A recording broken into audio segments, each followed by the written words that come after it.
Hi, my name is Mia Kakotera. This is for Module 8, and it is for collaborative strategic reading. So, for this activity, we're going to start out working as a whole group. There's 4 different things we're going to go over when looking at a passage. When we're doing this, we are first going to preview what we're reading. When you preview, you start by scanning the passage itself. So you're looking at the boldface, the pictures, anything that's italicized, anything that sticks out to you when you look at it. Then once you're in your groups, you're going to brainstorm ideas. You're going to say, what do I think is going to happen here? What can I tell by this picture or by these words or by this topic? What do we think is going to go on? Then we're going to predict. What are we going to learn through this? What do we think is going to happen? What do we think we're going to learn?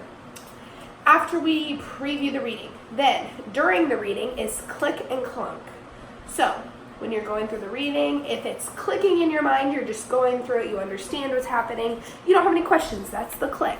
The clunk is like when I hit an obstacle. Oh, I don't know what that means. What is that vocabulary word? How can I figure that out? Then during reading, you're also going to do get the gist. Do you understand what's going on? Can you stop at a paragraph and say what just happened? Then at the end, you're going to wrap it up. You're going to answer questions with your partner. You're going to go over everything, and you're going to see if you fully understand what's happening. That's going to be your time to work with your partner. Go over those words, the clunk words, because there's 4 different steps when you're looking at a clunk word. You're going to use the context clues. Then you're going to look at the word itself. Then you're going to guess what it means, and then you're going to put it in the sentence and see if the word what you think it means, if it actually fits in with the sentence. So you're going to start out first. We're going to start out as a full group, and we're going to go over our first text. So we're going to start by scanning it, then brainstorming, and then predicting. During, we're going to click and clunk. Then we're going to see if we get the gist of it, and then we're going to wrap it up. That's what we will do with our first article. Then after that, we will do so that was our first one, and I would help you completely through that. Then we would do a guided practice where you guys will come through and see if you can do it mostly independently. I will be there to answer any questions, do whatever I can, help you with the second article. Then the third one is your partner practice. When you do your partner practice, you're going to go through, and you guys are going to hit every single step.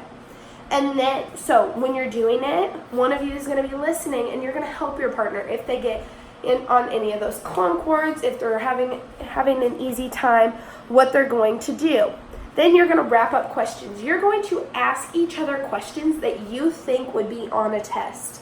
So you're not thinking of simple questions for your partner. You're thinking of realistic questions that I may put on a test over these writings. Then you're going to have a collaborative group time at the end where you're going to be in a group. There's going to be a leader. There is going to be an expert click and clunk person. There's going to be an expert get the gist person. There's going to be an expert wrap it up person. There's going to be a narrator who's going to read the story for you.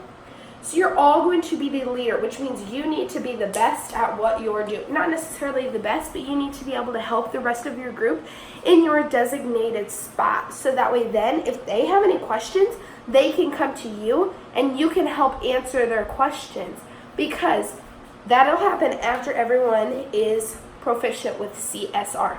So after we have done our whole group, then we're going to do the guided practice where I'll still be there to assist you.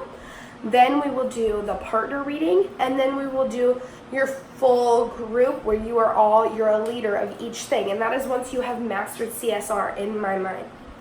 So for my special education students, I would keep them in the full group. Then I would do guided practice, and I would put them with someone that is either excelling at what they're doing and can additionally help them, or with an associate or a teacher.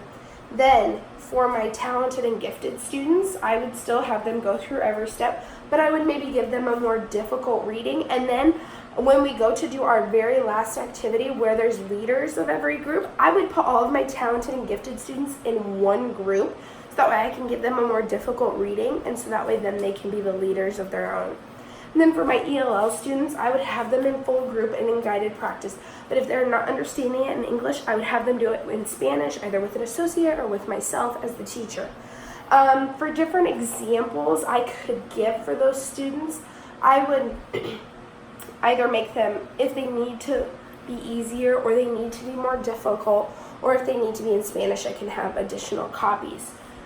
So again, we're just hitting the preview, the click and clunk, the get the gist, and then the wrapping it up, and we're going to do it multiple different times so that way they can start to understand CSR. That's the main goal.